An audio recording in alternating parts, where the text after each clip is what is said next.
اچھا بھائی، بیوی کی خواہش پر سینے کے بال صاف کرنا، اگر کسی کی بیوی اس کے سینے کے بالوں کو یا جسم کے دوسری جگہ کے بالوں کو پسند نہ کرتی ہو تو کیا وہ انہیں ہمیشہ کے لیے کٹوا سکتا ہے یا نہیں؟ محمد شاہد کانپور سے۔ مرد جو ہے نا، سینے کے بال یا کہیں اور جسم میں جو ٹانگوں واگوں کے بال ہوتے ہیں، یہ تو مردوں کے ہوتے ہی ہیں، اور ہم نے کبھی نہیں دیکھا صدیوں تک مردوں نے ان کو کاٹنے کی کوشش کی، اور کبھی بھی نہیں۔ اب مردوں میں رواج چل پڑا ان بالوں کو کاٹنے کا، تو اس کی زیادہ تر وجوہات تو ہوتی ہیں جو جن میں نسوانیت ہوتی ہے نا، وہ یہ بالوں کو کاٹتے ہیں، ورنہ مرد تو نہیں کاٹتے یہ بال، تو ہمیشہ سے رکھتے ہی آئے ہیں۔ جو اللہ نے قدرتی طور پہ مردوں کو سینے پہ بال دیے ہیں یا ٹانگوں پہ بال دیے ہیں، تو وہ خواتین کی طرح وہ بھی شروع ہو گئے ہیں آج کل بالوں کو صاف کرنا، تو پتہ نہیں کیا مقصد ہے ان کا۔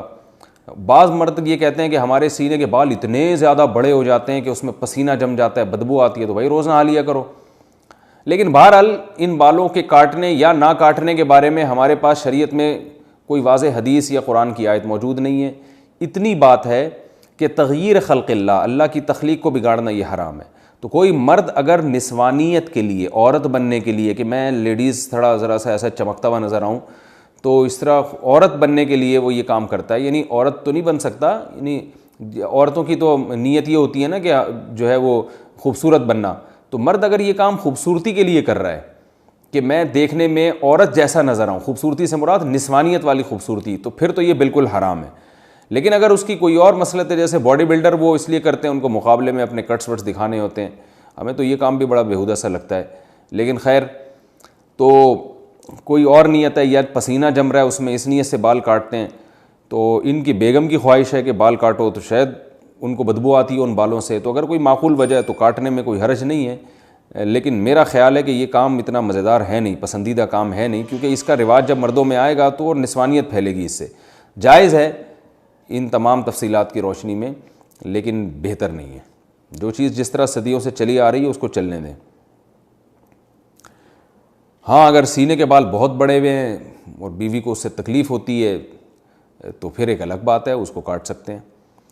بیوی کو طلاق، اور دوسری بات یہ بھی ہے کہ ہمیشہ کے لیے، تو بھائی ہمیشہ کے لیے تو کیا پتہ آپ کی بیگم کا انتقال ہو جائے، اللہ نہ کرے، اللہ ان کو زندگی دے، پھر آپ کو دوسری شادی کرنے کی ضرورت پیش آئے، تو پھر وہ نئی والی بیوی آئے، اس کو بال، وہ کہے کہ بھائی مردوں کے تو بال ہوتے ہیں جسم پہ، آپ کے تو بال ہی نہیں ہیں، مجھے تو ایسا آدمی چاہیے جو جس میں بال والا بندہ چاہیے، اور آپ فارغ البال ہو گئے، تو ہمیشہ کے لیے نہ کاٹیں، میرا خیال ہے اس کو جو ہے وہ ایک آپشن رکھیں۔ اب آپ کی بیگم کہیں گی کہ کیا میں مر جاؤں گی، آپ نے یہ سمجھا ہوا ہے کہ میں مر جاؤں گی، تو آپ بتائیں کہ جو ہے مجھے امید ہے تم نہیں مرو گی، لیکن جیسے میں بھی تو مر سکتا ہوں نا، تو تم بیوہ ہو سکتی ہو، تو ایسا الٹا بھی تو ہو سکتا ہے نا۔ تو آپ ان سے کہیں کہ 50% میرے مرنے کے امکان ہے، 50% تمہارے مرنے کے، بلکہ اور احتیاط میں یوں کہیں کہ بیگم 75% میرے مرنے کے امکان ہے، کیونکہ میں نے زیادہ تر عورتیں بیوہ ہوتے دیکھی ہیں، مردوں کی بیویاں کی رپورٹ مرنے کی ذرا کمی ہے، تو آپ کہیں کہ 75% میرے مرنے کا امکان ہے، 25% تمہارا امکان ہے، بلکہ یوں اور احتیاط کر لیں کہ 75% میرے مرنے کا امکان ہے، 24% تمہارے مرنے کا امکان ہے، اور 1% ہم دونوں کے اکٹھے مرنے کا امکان ہے، کہ 1% اس بات کا امکان ہے کہ اکٹھے ہی مر جائیں۔ تو اب وہ اس 24% کی وجہ سے میں احتیاط کر رہا ہوں کہ بھائی ہمیشہ کے لیے نہ نکالوں۔ Thanks for watching. Don't forget to like, comment, share and subscribe to Mufti Tariq Masood Speeches channel.